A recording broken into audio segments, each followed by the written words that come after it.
Welcome to Athena in Truth's YouTube channel, where we provide tips and insights for you to live your best life. I am your host, Heidi Freeland. Hello, everyone. Hi, Robin. Hello, Heidi. Hello. We have a special guest today, Ellie Pechet. She is a metaphysician, a medium, a shaman, and an author. Welcome, Ellie. Nice to be here. Thank you for inviting me. Yes, you're welcome. So Ellie, would you like to tell the listeners at about what age your interest in spirituality started for you? Well, there's the conscious aspect and then there's the unconscious. So I would say unconsciously, I definitely came in as a very evolved spirit, and consciously I became aware and really interested in my spiritual path. I'd say probably in my early 20s. Okay. And how has that process evolved from you from the very first to where you are now? Yeah, really beautifully. I would say it's not easy really to be on this plane, and I'm sure you know what I mean. And being an evolved soul, as I'm sure we all are, we have higher challenges, bigger challenges that are presented for us, which are uncomfortable at times, but they help us grow and evolve. And as a soul, and it's what we signed up for. So I'm on board with it because I'm really here to be of service to as many people as possible. So whatever I need to do as far as my own work, I'll do to so that when I get to the end of this lifetime, I can look back and say, I really accomplished what my soul came in to do. I just have a question. I was wondering, how is it that you found the direction that you ended up going in with your work? Was it something that was immediate? You just knew that you were going to work with people that were going through the grief process, or did it unfold to you in another way and then gradually evolve into this way of teaching or the type of thing that you do? Yeah, that's a great question, Robin. It has evolved over time and started out at the first step was really doing counseling in mainstream agencies. And counseling is still, the foundation of my healing practice 33 years later. But when I was doing the counseling, as wonderful and precious as that is, to have that block of time to support, the person that I'm counseling. I knew there was much more for me to do and much more that I came here to do. And that has to do with my healing abilities. Mm-hmm. Yeah. So I don't know that I've heard the term metaphysician. Could you explain to us what that means? Sure. It's a healer on all levels. And I truly heal people physically when they need it, emotionally when they need it, and spiritually as they need it. And yeah, does that help? Yes, absolutely. So I was kind of just looking over some of your information, and you talked about earthbound spirits. Can you tell our listeners how an earthbound spirit might have an effect on them? Yeah, it's one of the two main branches of my work is working with earthbound spirits who often will come to me through a client that I'm working with and will present themselves, and I can identify who they are, if they're male or female, if they're a random spirit or a karmic spirit. I have a whole process that I go through to find out, what needs to be done. If it's a karmic spirit, and I wrote, this is what my book is about, which is really, I wrote it as a service to humankind to raise the awareness that some spirits do become earthbound and need help going back to the light so that their soul can progress. And this book is case studies based on about 17 years of this branch of my work, and people love it. Itchy ride, yeah.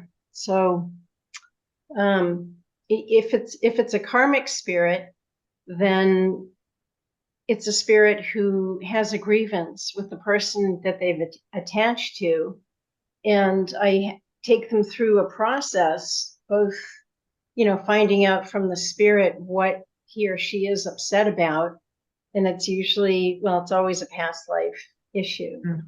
And then I take the client through the process of making amends, but they really have to go, I really guide them to go into their heart and not rush this, because it's really important for both the client and the spirit who's upset. And then if the spirit is satisfied, and they usually are, then they're willing to move on. And so it's a healing for both the spirit and the client. So if one had a karmic earthbound spirit, what might they experience?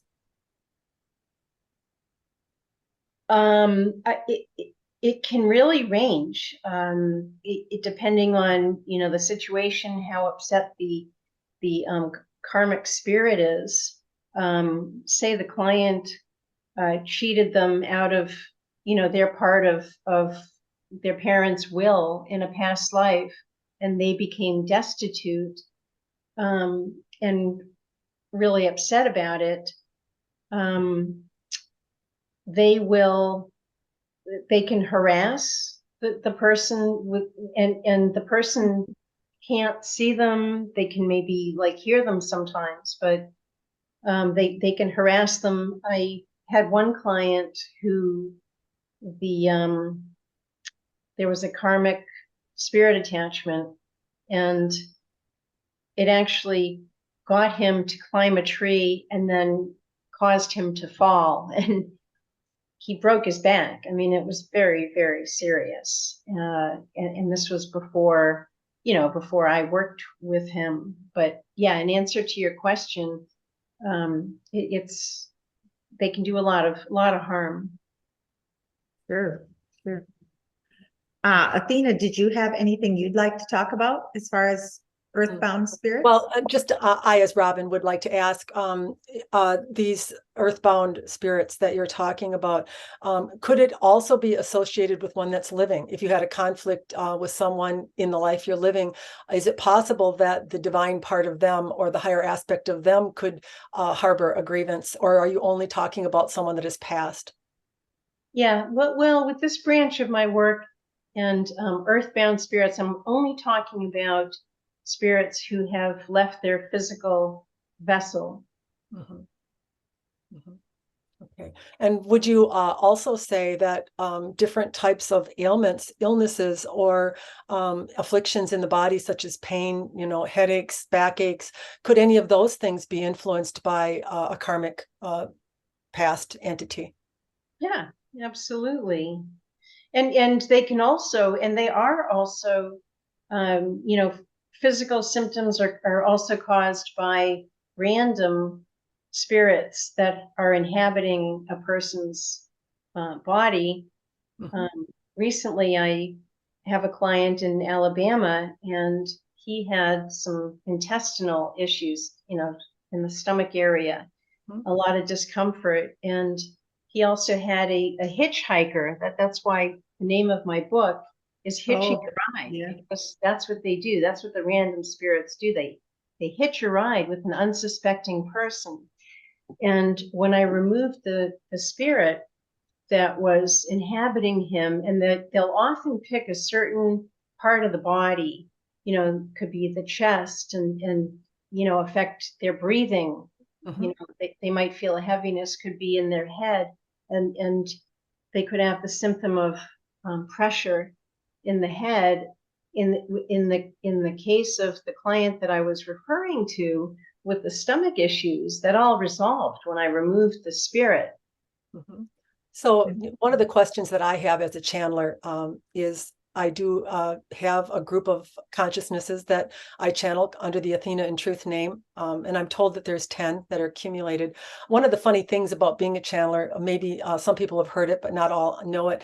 It's not a whole lot of a benefit for me. I mean, I can do it really well for other people by stepping aside. The flow comes through really well, and they get very satisfied and I would say it's a type of healing work that is done. But for me personally, I'm not really able to do it for myself because I'm out of the vessel and they occupy the vessel, and therefore I can't really ask a question or receive a question without coming into my consciousness. And even if I would run out to my husband and say, ask them a question for me, there's something I want to know, I start listening and it pulls me back in, and I'm not able to get what it is I'm wanting to get. So not to put you on the spot here or anything, but in this process that you do, would you be able to communicate at all for them if there was something that they wanted to communicate to me through you in this portal that we're offering here today? Is that something that would be possible, or is there any type of message or feeling that you get that in your intuition that you would want to communicate to me that my group would like to offer? Well, sure. As you were asking me that, I did start hearing them right away, and the message that I'm getting for you is they want you to know. Do you second guess yourself sometimes? Sometimes. Okay. Well, that's what they want to speak to is, they're saying that, your innocence is really beautiful, and it does help you be an open vessel to receive information for those who you help. And they want you to really be more gentle and loving with yourself, and they would like to recommend that you not second guess, that you really trust yourself, and that you really love your intention and who you are, being here to help. That's a given. Just like relax in that. So the group's going to come in for a minute. Yeah, we are here. What we would like to say is that as people are on this journey of awakening, of realizing themselves, of connecting to the divine part of themselves, what happens is, and especially in the case where people have the Kundalini rise, which Robin had experienced, it's a little bit of a dying off of the self that you thought you were. And so people perceive you in a certain way in your life. You're used to them receiving you that way. And it becomes very uncomfortable when you connect to the divine part of yourself. You start to change a little bit in how you move in the world, in how you are perceived, in your worry of being accepted. Lots of things start to evolve. And although that is a good thing, and it ends up being a good feeling thing, in the process, when it's starting, it can be quite uncomfortable. It's like being inside of a tight wetsuit that you are trying to expand out of. Yeah. And there's a little bit of wanting to hang on, wanting to be the same old person, wanting to be accepted in the way that you were. But that, and what we mean by dying off is there's quite a change that happens when a human goes through this evolutionary process where that Kundalini energy reaches the crown and it unites with the divine masculine energy, and it becomes fully unified. The human sits now with the soul aspect of itself, and therefore it starts to have input or guidance, let's use that term, in the human's life. And what happens is there's this very natural change that comes about in the human where they start to stop worrying what people think about them. They start to follow their intuition and guidance more. They just move in the direction.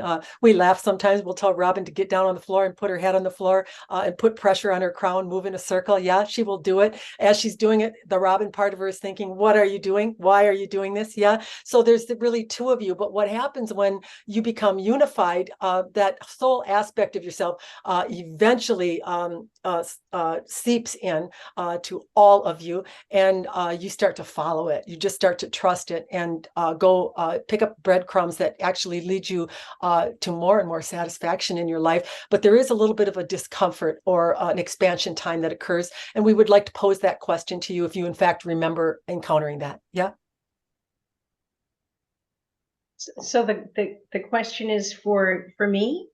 Yeah, the question is, did you go through a period of time when you were first discovering yourself in the healing modality that you are now applying, where you had to shed or get rid of or allow it to expand in you and change you, and then people saw you differently and you had to adjust to that view of yourself and the way that people were perceiving you? Did you remember going through a period of time where there was a little difficulty or it took some adjustment? Yeah.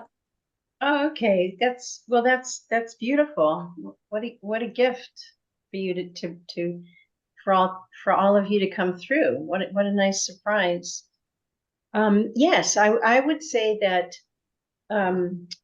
being who I am and a really strong empath, and my energy is really strong, and there's no accident for that. It's I need it for the healing work that I do and the results that people get. And people in the mainstream, when I'm not doing the healing work, have sometimes had a hard time with the the intensity of my energy. And so I have to work really hard at staying in balance. And when I'm not in session with clients, in other words, I hope this answers your question, the normal things that can be annoying for all of us,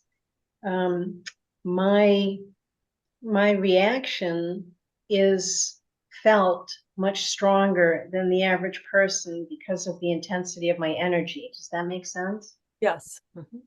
So I have to constantly, just be aware of that. And that actually comes from the empathetic quality that one has. Yeah. When one has empathy, they are sensing or feeling or knowing exactly what it is that another person is experiencing. And therefore, that never gets turned off. So whatever you encounter in yourself, in your own life, will be intensified because this is the intention of the soul aspect of you to be able to pick up or perceive energy at a higher and more intensified level. Yeah, that's what empathy is. Yes, it is. Beautifully put. Yeah. It can be uncomfortable. I've had that, and Heidi has it too.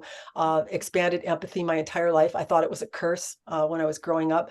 My dad would ask me to go to the refrigerator and get him an apple, and I'd go there and it wouldn't be. And I remember just feeling devastated, thinking I'm going to have to go back and tell him that the last apple has been gone, And I just remember everything being like that, being magnified, wanting to get people what they wanted, satisfy what they wanted satisfied. And when I couldn't do it, because everything was intensified and I didn't understand it. I would go to parties and, all of a sudden feel like I wanted to get out. I didn't want to be there. I just didn't even understand it. Nothing had happened. And then later would find out that maybe something happened to someone there that totally aligned to the way that I was feeling, when I was there. So as time has gone on now, I understand it. And so when I feel it, I don't attach to it. I just know that it's something going on around me and I'm able to move myself out of it, or I can apply it in sessions if needed. I can feel exactly what it is that they felt towards a parent or what's going on in a relationship between them and a sibling.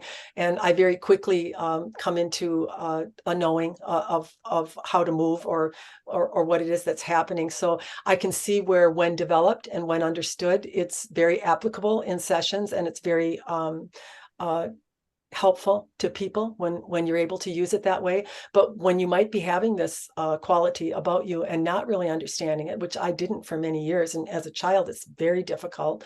I think a lot of children struggle with it and people don't know what they're going through.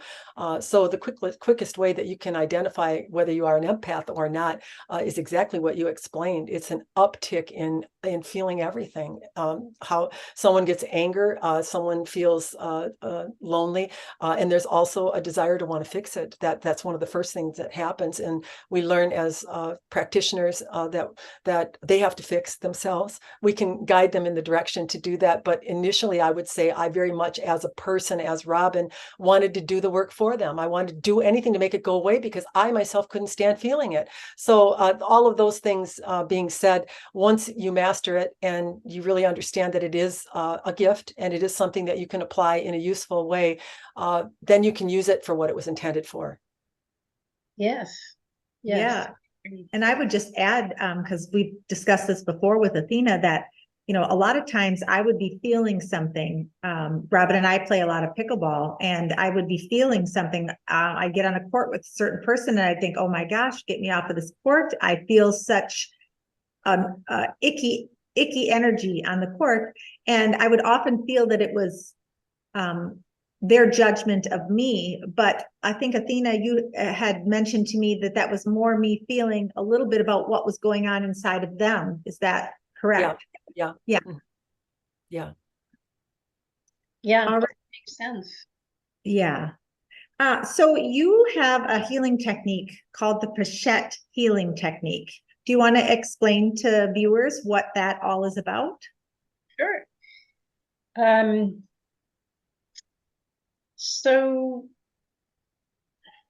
basically, when a client comes to me, and I work remotely with clients, so wherever they are in the world, they can access the healing, and it's just as good, literally, as in person. So, what it really allows is convenience, and they have access to my healing. In fact, I a lot of clients, once I heal their issues, they start sending their children or their parents to me, and I can actually work with, and I often do this, is work with a picture of the child or the parent. Like if the child is too young and they can't sit and focus, for 50 minutes, which is how long a session is, then it's like, it's so nice to have the option for the client to send me a picture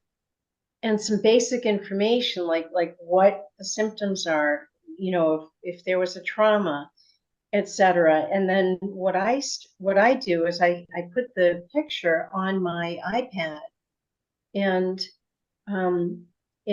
I start to, I'll have the information given by the parent, and then I tune in to the picture, and I will, within a few minutes, usually I'll literally hear what the most important issue is that needs to be cleared.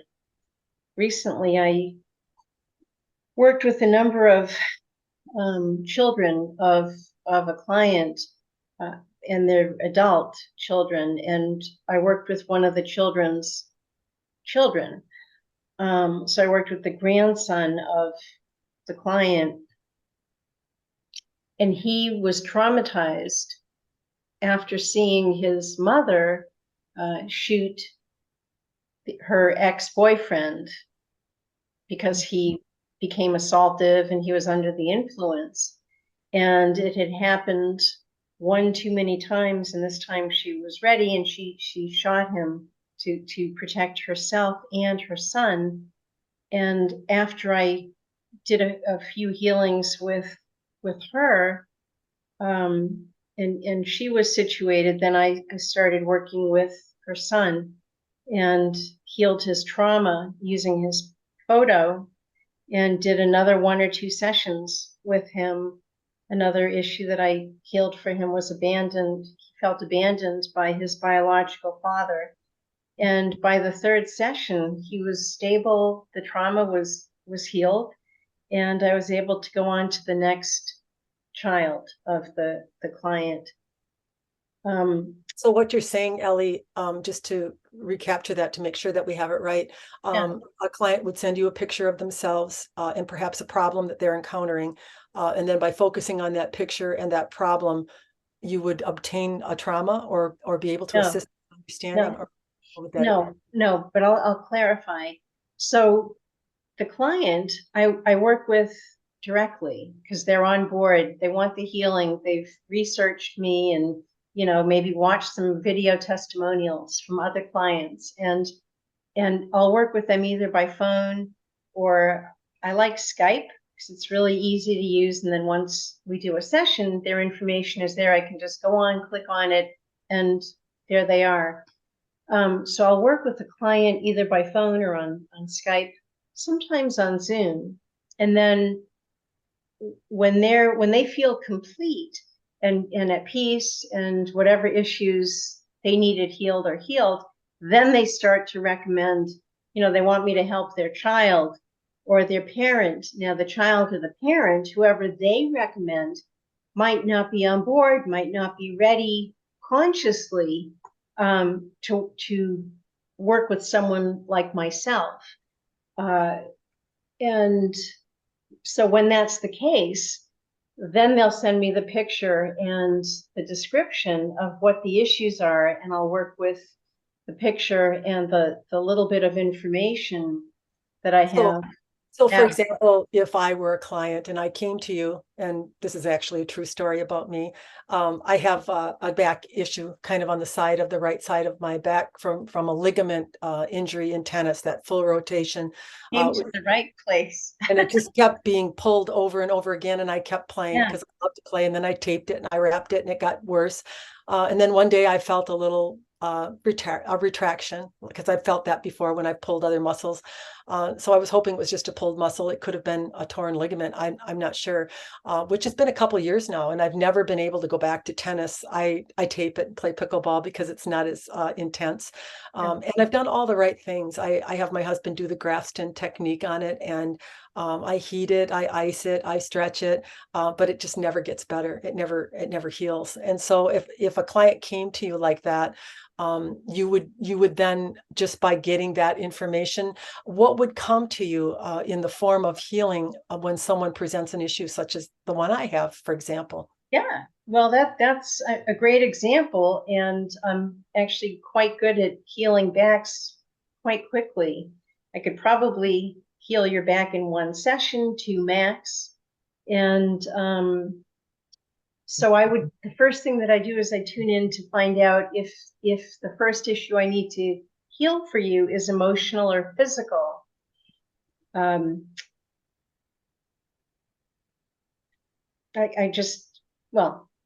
just recently met a woman who has a pretty bad eye injury, and I asked her what happened, and she told me that she had a really bad trauma from a woman that she couldn't get to leave and who wasn't paying rent. It was a tenant.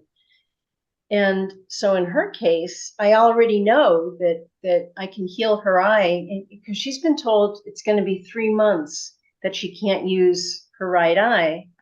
And so, I mean, I'm a pretty quick study, and I know that I can heal her eye in 3 sessions. And the first session would be to heal the trauma that caused the stress and the pressure and what happened with the eye. And then the next 2 sessions would be healing the physical eye itself. And then she'll be good to go. And her eye issue will be a memory instead of a reality for the next 3 months. So I was able to get a client's daughter to stop smoking, just doing a couple of sessions, working with her through her picture. I never met her. And next thing you know, the client tells me that she's not smoking anymore. And she had really struggled with giving up cigarettes. So in a nutshell, the Pechet Healing Technique is, if you were a client, Robin, and I'd love to work with you, I would meet with you like we are now. And you would tell me, we would just start talking like the first 15 minutes of your session. And as we're talking, I'm like tuning into, you know, I'm listening for what the bottom line is of what I need to heal for you that session. And I'll hear it, and then I'll muscle test energetically to make sure that I have the best issue to heal for you that session. And then I move into the energy work. I balance you. I raise your vital life force. You'll feel it. You'll probably start getting extremely relaxed as you feel the energy coming in. And I work with each energy center when I'm doing the clearing, starting with the neural pathways and the throat chakra, the heart chakra, and each subsequent chakra. And as I'm working with you, you will feel the level of charge of the issue that I'm clearing go down. And I use a number scale, 0 to 10. So it might something that started out as a 9 or a 10 for you. You'll feel it going down. And part of the reason that my technique is so efficient and successful is because I clear the issue in this life first, then I check in with you, and then I clear any pattern, any past life pattern. And by the end of it, it's like it's done, just once per issue. So, and then I do an imprint. So like if you were hopeless, and you're not, and I'm not saying that, I just like to use it as an example because it's easier for people to relate to that. If hopeless came up for you, I would clear that, and then I would imprint you with being hopeful. And then your session is complete. You feel really good, relaxed, and you're not hopeless anymore. And it's done. Then the next session, we would move on to the next issue, whatever that is for you, and whatever comes up. Does that help? Yeah. So in essence, when you are communicating, do you ever get any intuitive hit? What's communicating with you? Is it just words coming to you that you repeat? Do you think it's the divine part of yourself? Is there ever been any delineation of where the information's coming from? Has that ever been felt by you? Well, I would say that it's the divine part of myself. Nothing brings me greater joy than when I'm being of service and when I'm in session helping the person I'm working with. And I also have guides who work with me who are high level, and they're more in the background, but they're the ones that will give me the exact wording before I proceed. Mm-hmm. Okay, Heidi, we'll throw it back to you then if you have any other questions. Sure. Yeah. So I know that you specialize in grief. Why don't you give us a little snippet of what you do for people that are grieving? I get them on their feet again. I get them able to live their life again and not be in a state of grief anymore. And that's one of my favorite things to literally heal for people, because people tend to get stuck in grief. Mm-hmm. And they become shut down, and it's very hard for them to experience joy in life when they're in grief. You can't experience grief and joy at the same time. They're opposites. I had one woman who had been shut down grieving the murder of her young adult son, and she only had this one child. His first year of college, he was murdered. And it was like her life stopped for 7 years until she heard me speak at a conference. And then I did a workshop, and she experienced the energy and signed up for sessions. It was her first session that I actually brought her to peace about her son, Brian. And one session after 7 years, and she was at peace about the death of her son. And it was really profound. And that's what I do, typically 1 or 2 sessions.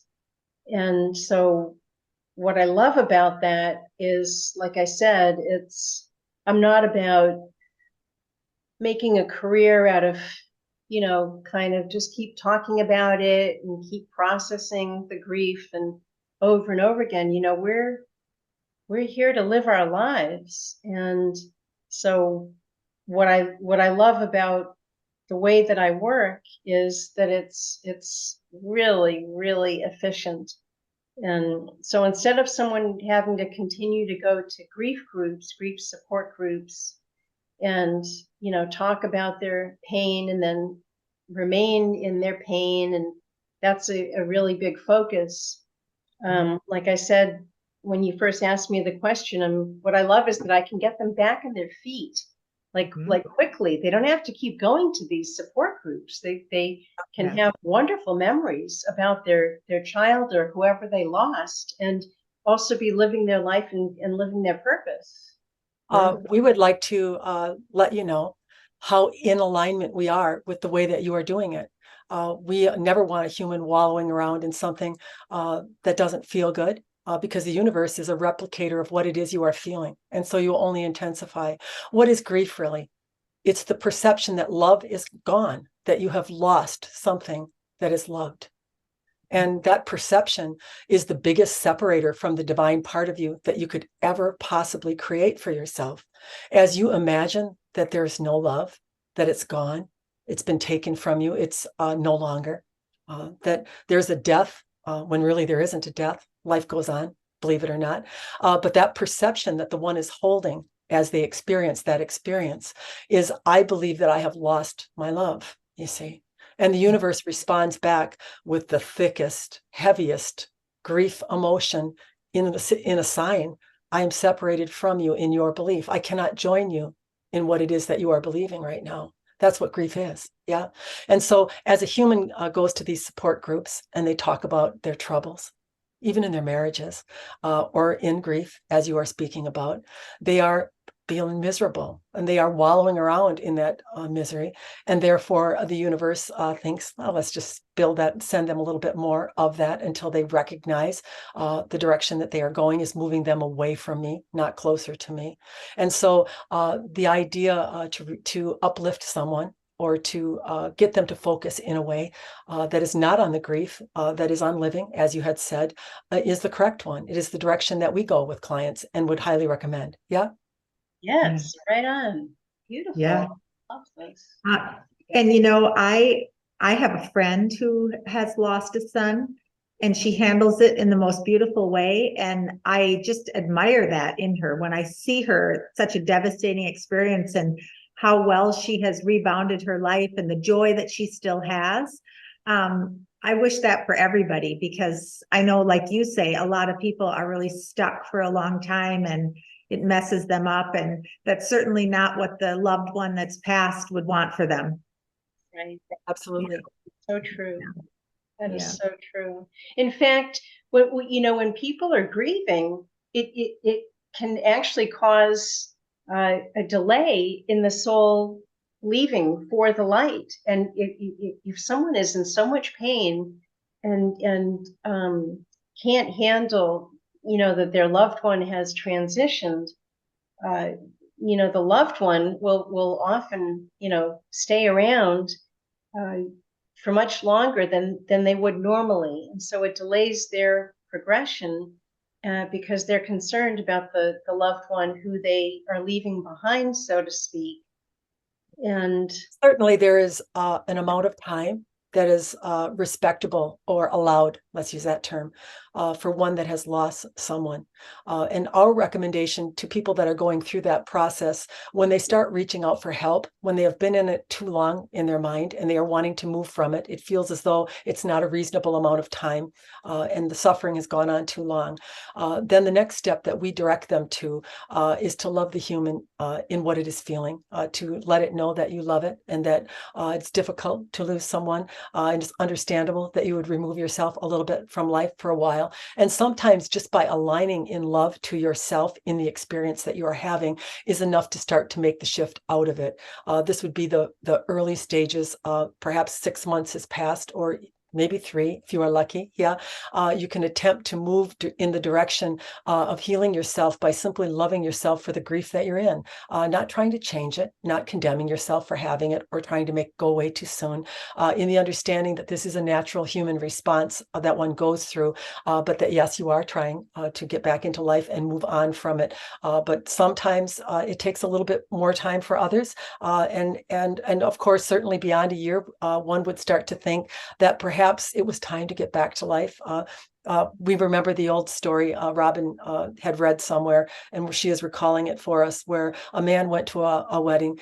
He had lost his son that week, and he was dancing and having a good time. Someone approached him and said, my gosh, how can you be out here dancing and celebrating? You've just lost your son. And he said, well, I had thought about it, and I could decide to dance today, or I could wait till next year. And I decided today would be the day, you see. And so what it boils down to is grief is a decision. And in some respects, so is love. We wake up every day with our partners with something that we are aggravated about or irritated about, and we make a decision, don't we? We decide to focus on what we like and tolerate a few things that maybe are not exactly to our liking. And we would say that it is much the same with grief. There will come a point in time where you will be called to make a decision and decide to live again. And that's really the direction that the soul aspect would like you to go as soon as possible. Yeah.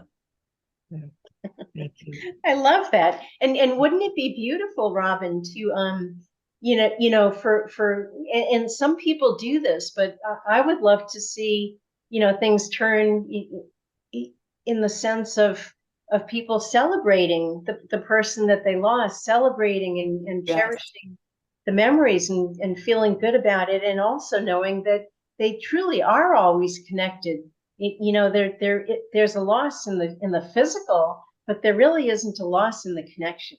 No, and I just love funerals like that. I know when my parents passed, we had big bulletin boards up with all of the fun moments. We had lots of snacks and foods and drinks in the downstairs. And there was a somber moment, of course, when the body was displayed and you went through all of the technicalities that you go through with a funeral. But soon after that, people were laughing and talking and eating and pointing at pictures, and it moved out of that dark stage that it was in to something very different. And I totally agree with you. I've told my family that nothing would please me more than to see a big party going on when I pass, and not to see everybody unhappy or sad or feeling as though if they moved on that would somehow be a disrespect to me, because that would be showing respect to me as far as I'm concerned.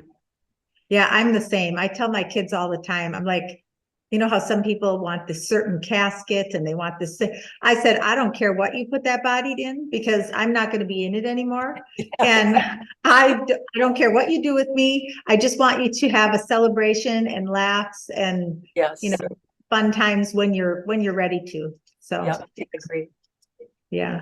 So Ellie, what is there anything of value or importance that you'd like to share with listeners? Any kind of message that you'd want them to know at this time?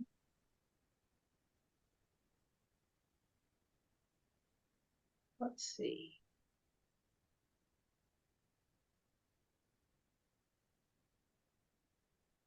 Yeah, love and honor yourself. The one of the most important things is to become comfortable within one's own skin, within your own skin, and loving the person who you are, knowing that you are truly doing the best that you can, and to not have judgment. When we don't have judgment on ourselves, we don't have judgment toward others. And the less judgment we have and the more compassion we move into, the better the world becomes, the more in the flow we all are, because we're here to contribute, contribute our gifts.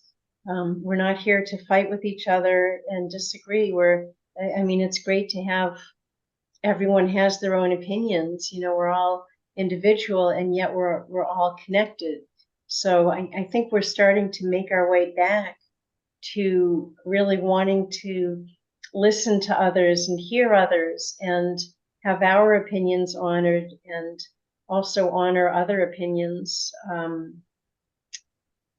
Yeah, it's really, really important. I do feel like the tide is starting to shift in the world, and I feel really, really glad about that. Yes, yes. We also, Heidi, would just like to say that we are in total agreement with what your guest has just said. People are expecting sometimes too much of themselves as a human. They think that the way that they have felt is the wrong way, that they should stop doing this or stop doing that, or change or judge or condemn themselves for the emotion that they are offering in the experience that they're having. And what we would like to make you aware of is that all emotions come from streams of consciousness, and all of you are picking and choosing the appropriate motion for what it is you are feeling in the life experience that you are experiencing. And so, should you pick joy when you are being betrayed? Should you pick happiness when you feel angry? Of course not. There isn't a bad emotion. There isn't a right or a wrong one. There's one that you pick, a charge of emotion, of energy, to express to the divine part of yourself how you feel about what it is you are feeling. The divine part of you receives that feeling, and in its high vibratory state that it resides in, it simply lifts that energy up to the highest octave that it can, and it produces circumstances and situations that would automatically flow to you had you just released the feeling and allowed yourself to have it. The problem with a human is they want to govern those feelings. They want to make themselves positive when they aren't positive. And we say, why would you do that? Why would you take a perfectly working tool and try to adjust it into something that is not going to work very well? Allow yourself to live your life. Have your experience and love yourself for what you feel. Don't feel as though you have chosen wrong. Don't try to suck up things that you think are negative. Feel them and release them, and the universe will simply transmute that energy for you, and you'll have nothing to worry about. If you were to understand how easy it is to live your life, that we are giving you the keys right now to living a happy and joyful life, and that doesn't mean that you're never going to be angry again or jealous or feel betrayed. You are, but you're just going to let go of it. You're just going to love yourself for picking the appropriate motion for what you felt in that circumstance. And in that way, you're honoring and loving yourself. You're coming right into connection with the divine part in that love of self. This is how you connect to the divine aspect. And then the perfect things will just flow to you because of it. You don't have to change anything, condemn anything. You don't need a do-over. Everything is working perfectly.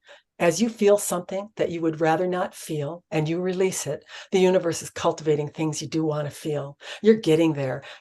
Everything's going fine. There's nothing to change. There's nothing been done wrong, you see. Thank you. Ellie, if listeners want to get in touch with you, if they want to do some work with you, can you give us your website information on how they can get a hold of you? Oh, sure. It's phoenixrisinghealing.com. Do you want me to spell it out? I think viewers will be able to see it. It's in your name on there. I think they'll be able to see it right on you. So I think we're good there.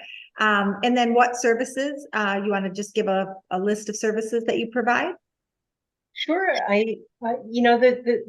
The biggest thing, the biggest reason that I'm here really is the Pechet Healing Technique. So the main service that I do is heal everything from depression to grief to anxiety to physical conditions and issues. I healed a woman's arthritis, severe arthritis in her low back in one session. Now, I'm not going to say that I can do that for everybody, but in her case, she was ready for the healing and had suffered for 5 years, and I was able to take care of it remotely on Skype in one session. So really healing, core issues, any issues that are preventing someone from living a life of joy and their purpose is the main thing that I do. I am a shaman also, and so the other branch, as I mentioned before, is what I write about in my book, Hitching a Ride, a guide to earthbound spirits and how they affect you, and they can get that on my website, the phoenixrisinghealing.com, if it resonates. And so that branch of my work as a shaman is identifying and removing earthbound spirits, as well as other types of entities. And I am also a medium, and I actually wanted to offer your guests today a 30-minute free reading when they sign up for one or more sessions on the website. And that could be a soul reading, a mediumship reading, or a past life reading. And I just thought that would be a nice thing to offer your guests. Does that answer your question? Yeah, I think so. That's a very nice offer. I'm sure people will be excited to have that. Yes, thank you, Ellie, for that. And Heidi, do you mind just going over our change to our Q&A so that people have an understanding of how that's running now and the new course that will be going up? We might as well include that here today. Yeah. So we used to do just a member Q&A where people would email in questions and I would ask them to Athena. And Athena gets a better read on people when she's actually in their energy with them as much as possible. So now we have a live channeling Q&A where people can still submit questions to me if they don't want to be live. They don't have to be, but if they do want to be live, they can be part of the Q&A, ask their question directly to Athena. We've been doing this, been I think twice now. We're coming up with a third one this week. So that's a very nice new addition to that. In addition to the live channeling, we also do, Athena does transmissions twice weekly. So all members receive 8 transmissions a month, in addition to the live Q&A. So if anyone wants to become a member, it's on our website, athenaintruth.com, under Become a Member. And then the part 2 of the Kundalini course too, you might want to mention. Yeah, so Robin and I are also working on part 2 of the Kundalini course, and then also another course on healing, kind of healing all levels, emotional, physical, mental. We're working on both of those. They're both downloadable courses. The Kundalini one most likely will be ready before the healing one, but we hope to have both of them in the next few months. I know some of the listeners have not liked that we haven't been on YouTube a lot lately, so hopefully with getting today's session, and then I know there was a podcast today as well, so hopefully that will suffice for a little bit, and then Robin and I will get back on a more steady schedule with that. Thank you. So thank you. Thank you, everyone. Thank you, Ellie. Thank you, Ellie. It was a real pleasure having you today. Welcome. I loved it. I loved meeting with both of you. Well, all of you, I should say. Thank you. Our pleasure. Thank you.